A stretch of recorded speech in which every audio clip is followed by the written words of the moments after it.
Hello everyone. Today we are going to start with UV visible spectroscopy.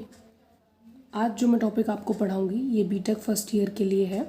ठीक है, ये आपके एग्ज़ाम के लिए बहुत ही इंपॉर्टेंट टॉपिक है.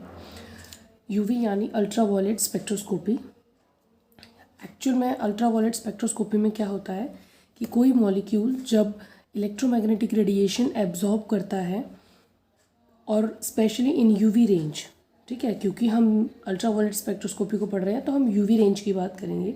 तो जब मॉलिक्यूल एब्जॉर्ब करता है electromagnetic radiation of UV range तो उसके जो इलेक्ट्रॉन्स हैं वो ट्रांजिशन शो करते हैं.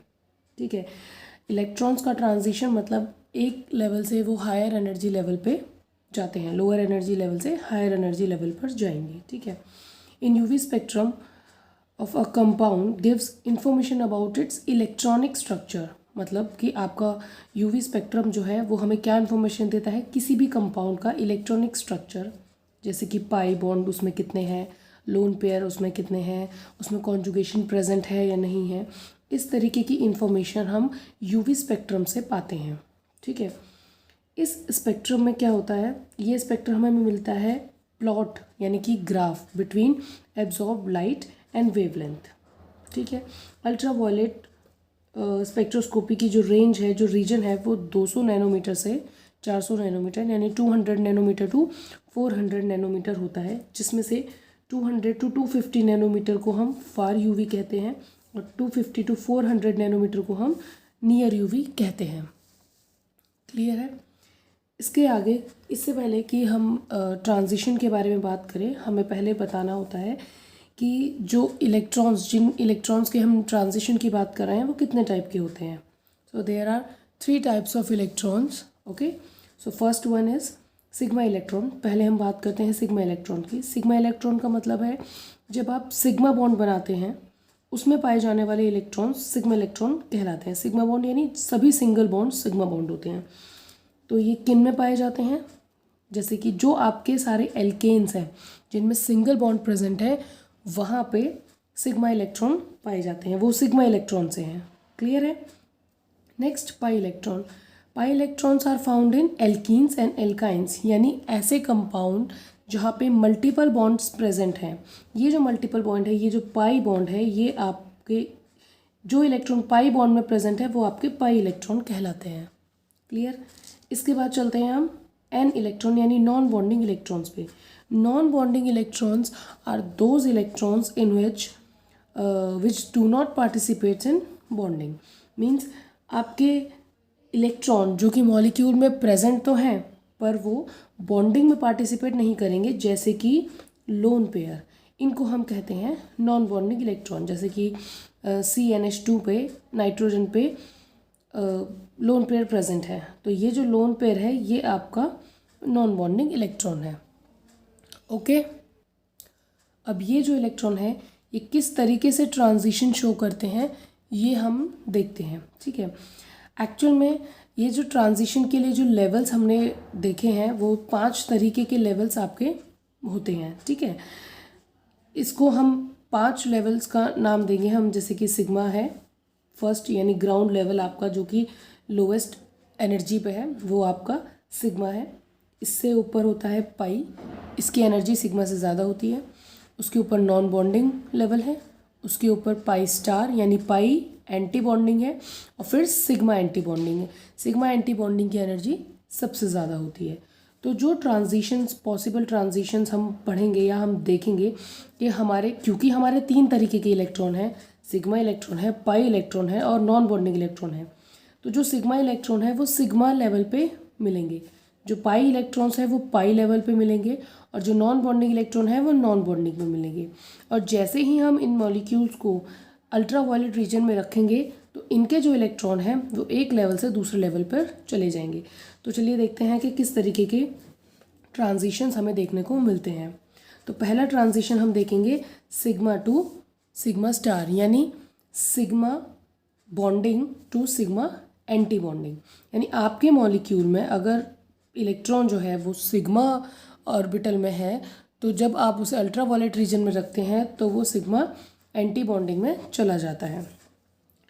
In this transition electron is excited from bonding sigma to sigma anti bonding orbital. और क्योंकि आप देख सकते हैं कि इसको इतना ज़्यादा डिस्टेंस कवर करना है, यानी इसके एनर्जी लेवल में और इसके एनर्जी लेवल में बहुत ज़्यादा डिफरेंस होने के कारण आप देख सकते हैं कि इसे बहुत ज़्यादा एनर्जी की ज़रूरत पड़ेगी यहाँ तक जाने के लिए। So it requires large amount of energy for this transition. इस ट्रांजिशन के लिए इसे बहुत ज़्यादा एनर्जी की रिक्वायरमेंट है। किस तरह के कंपाउंड्स में आपको ये पाए जाते हैं? ये आपको मिलते हैं एल्केन्स में, ठीक है। जितने भी एल्केन्स होंगे जैसे कि ब्यूटेन है, प्रोपेन है, मीथेन है, इथेन है, इन सभी एल्केन्स में आपको इस तरीके के ट्रांजिशन देखने को मिलेंगे अगर आप इन मॉलिक्यूल्स को अल्ट्रावायलेट रीजन में रखते हैं तो। नेक्स्ट ट्रांजिशन है आपकी pi to pi star, pi orbital से पाई एंटी बॉन्डिंग तक कि ये ट्रांजिशन है। यानी आपके ऐसे मॉलिक्यूल्स जहाँ पे मल्टीपल बॉन्ड प्रेजेंट है वहाँ पे आप इस ट्रांजिशन को देख सकते हैं, ठीक है। देखिए आप इसकी कंपैरेटिवली कम एनर्जी की ज़रूरत लगेगी क्योंकि यहाँ पे आपका जो एनर्जी गैप है वो sigma to sigma anti bonding से कम है, ठीक है। तो यहाँ पे आपको कम एनर्जी की रिक्वायरमेंट होती है। तो electron transit from pi bonding to pi anti bonding, और ये किस में पाए जाते हैं? एल्कीन्स और एल्काइंस में। इसके बाद बात हम करते हैं non bonding to pi star. जैसा कि आप देख ही रहे हैं कि non bonding to pi star के लिए मिनिमम एनर्जी की रिक्वायरमेंट है क्योंकि इसका एनर्जी गैप सबसे कम है। तो यहाँ पे मिनिमम एनर्जी की रिक्वायरमेंट होती है। तो electron non bonding electron get excited from non bonding orbital to pi anti bonding, pi anti bonding. Clear है? किस तरीके के कंपाउंड्स में पाया जाता है ये पाए जाते हैं ऐसे कंपाउंड्स में जहाँ पे आपके पाई बॉन्ड भी प्रेजेंट हो और लोन पेयर भी प्रेजेंट हो। जैसे कि C डबल बॉन्ड O है, यहाँ पे डबल बॉन्ड यानी पाई बॉन्ड भी प्रेजेंट है और ऑक्सीजन पे लोन पेयर भी प्रेजेंट है। C ट्रिपल बॉन्ड N है जहाँ पे पाई बॉन्ड्स भी प्रेजेंट है और लोन पेयर भी प्रेजेंट है। इस तरीके के कंपाउंड में आप non bonding to pi star की ट्रांजिशन देख सकते हैं और इसमें मिनिमम एनर्जी की रिक्वायरमेंट है। नेक्स्ट हम देखते हैं non bonding to sigma star.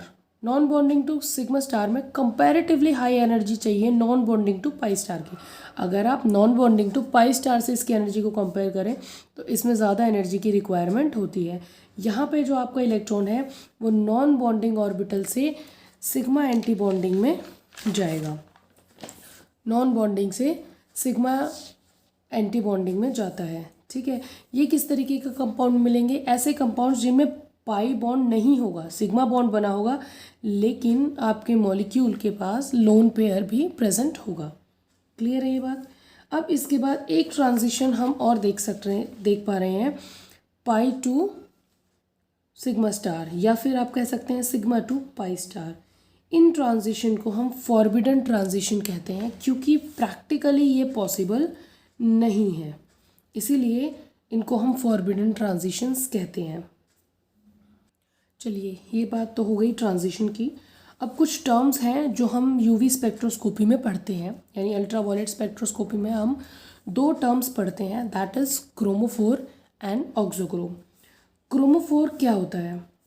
Chromophore आप कह सकते हैं the part of molecule which is responsible for the absorption of electromagnetic radiation.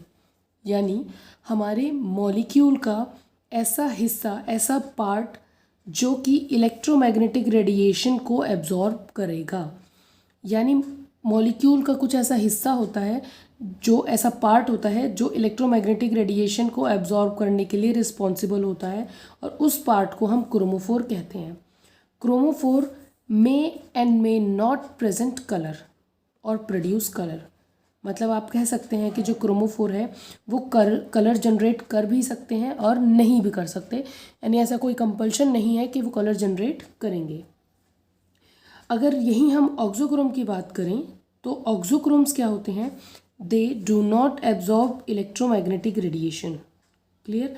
ये खुद से इलेक्ट्रोमैग्नेटिक रेडिएशन को एब्जॉर्ब नहीं करते। यानी अगर हम यूवी की ही बात करें तो अल्ट्रावायलेट रेंज को, अल्ट्रावायलेट रेडिएशंस को ये एब्जॉर्ब नहीं करेंगे, लेकिन अगर हम इन्हें क्रोमोफोर के साथ जोड़ दें, अटैच कर दें, तो ये क्रोमोफोर की जो एब्जॉर्प्शन है उसकी इंटेंसिटी या वेवलेंथ को चेंज कर देंगे।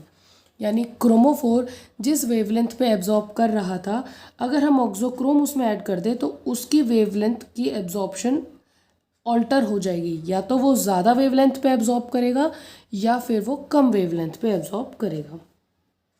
तो जैसे ही ये एब्जॉर्प्शन यानी वेवलेंथ और इंटेंसिटी ऑल्टर होती हैं, तो इसी को हम कहते हैं एब्जॉर्प्शन या इंटेंसिटी शिफ्ट। दो तरीके की शिफ्ट आपको इसमें पढ़नी होती हैं, एब्जॉर्प्शन शिफ्ट और इंटेंसिटी शिफ्ट। एब्जॉर्प्शन शिफ्ट जो होती है, इसमें क्या होता है कि जो आपकी वेवलेंथ है, मतलब जो मॉलिक्यूल की वेवलेंथ है, एब्जॉर्प्शन है, वो चेंज होती है। और इंटेंसिटी शिफ्ट में इंटेंसिटी चेंज होती है। देखिए हम एक एक करके पढ़ते हैं। एब्जॉर्प्शन शिफ्ट जो है वो दो तरीके की आप पढ़ेंगे, two types of absorption shift. First is bathochromic shift, that is also known as red shift, and second one is hypsochromic shift, that is known as blue shift. तो one by one, bathochromic shift को ही हम red shift भी कहते हैं। Clear? Actually ये जो word है रेड एंड ब्लू, ये हम बात कर सकते हैं विबग्योर से।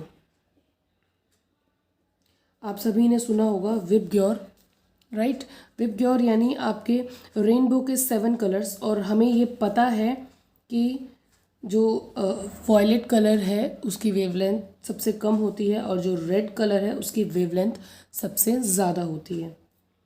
तो अगर आपका मॉलिक्यूल पहले से, यानी आपका जो भी कंपाउंड है वो कोई पर्टिकुलर वेवलेंथ पे एब्जॉर्प्शन कर रहा है, और या तो हम उसमें कोई ऑक्सोक्रोम ऐड कर दें, या फिर अगर हम उसकी मीडियम को एक्सचेंज करें तो वो हायर वेवलेंथ पे शिफ्ट हो जाता है, यानी वो रेड कलर की तरफ को शिफ्ट होता है, यानी वो लॉन्गर वेवलेंथ पे एब्जॉर्प्शन करने लगता है, तो उसे हम रेड शिफ्ट कहते हैं। रेड इसलिए क्योंकि वो रेड की तरफ को शिफ्ट हो रहा है और लॉन्गर वेवलेंथ रेड की होती है।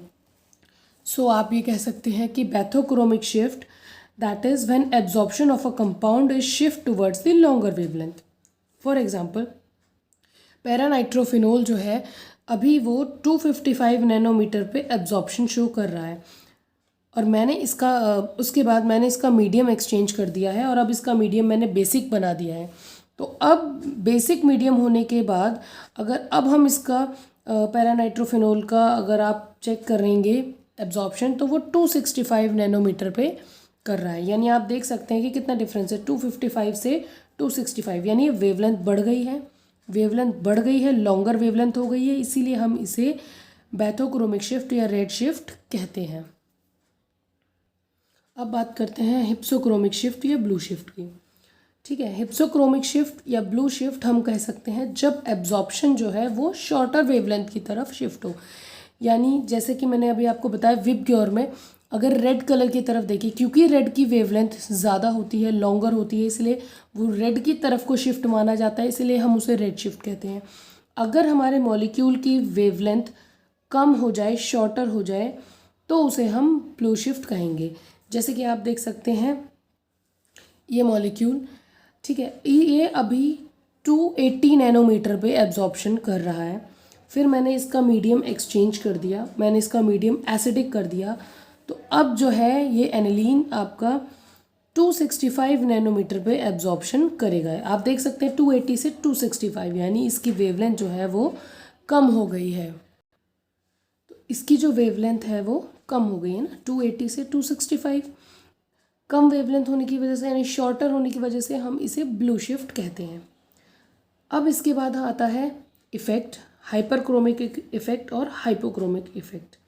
इसमें क्या होता है, जब एब्जॉर्प्शन में इंटेंसिटी जो है कंपाउंड की वो ज़्यादा हो जाती है, intensity of a compound is increased, तब हम उसे हाइपरक्रोमिक कहते हैं।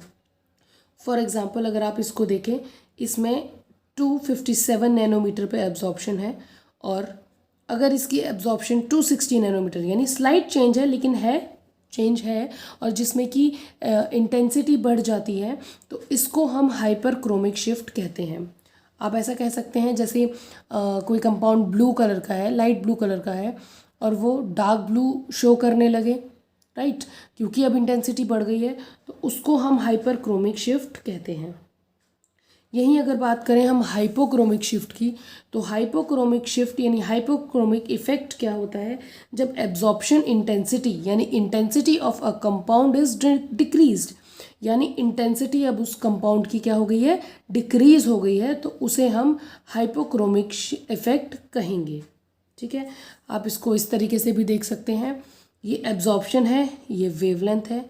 अगर वेवलेंथ में चेंज आ रहा है, यानी कम वेवलेंथ है तो वो ब्लू शिफ्ट, ज़्यादा वेवलेंथ है तो वो रेड शिफ्ट। और अगर एब्जॉर्प्शन में चेंज आ रहा है, एब्जॉर्प्शन ज़्यादा है तो हाइपरक्रोमिक, एब्जॉर्प्शन कम है तो हाइपोक्रोमिक।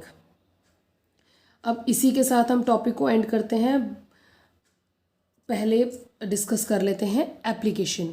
ओके, तो एप्लीकेशन क्या है, यानी हम अल्ट्रावायलेट स्पेक्ट्रोस्कोपी क्यों पढ़ते हैं। पहला, क्वालिटेटिव एनालिसिस। क्वालिटेटिव एनालिसिस का मतलब हम ये देखेंगे कि हमारे अननोन कंपाउंड में क्या क्या चीज़ें प्रेजेंट हैं, क्या क्या मॉलिक्यूल, क्या क्या एलिमेंट्स, कितने तरह की बॉन्ड प्रेजेंट है। ओके, इसके बाद हम देखते हैं डिटेक्शन ऑफ इम्प्योरिटी। क्या उस कंपाउंड में कोई इम्प्योरिटी भी प्रेजेंट है, वो भी हम इसी के थ्रू पता लगाएंगे। नेक्स्ट हम देखेंगे detection of isomers. Detection of isomers में हम देखेंगे कि उस कंपाउंड के क्या आइसोमर्स, पॉसिबल आइसोमर्स हैं, ज्योमेट्रिकल आइसोमर्स प्रेजेंट हैं। और इसी के साथ साथ हम डिटर्मिनेशन करेंगे मॉलिक्यूलर वेट का, यानी जो हमारा अननोन कंपाउंड है उसका मॉलिक्यूलर वेट भी हम इसी से बताएंगे। सो इसके साथ आपका अल्ट्रावायलेट स्पेक्ट्रोस्कोपी ख़त्म हुआ। Thank you.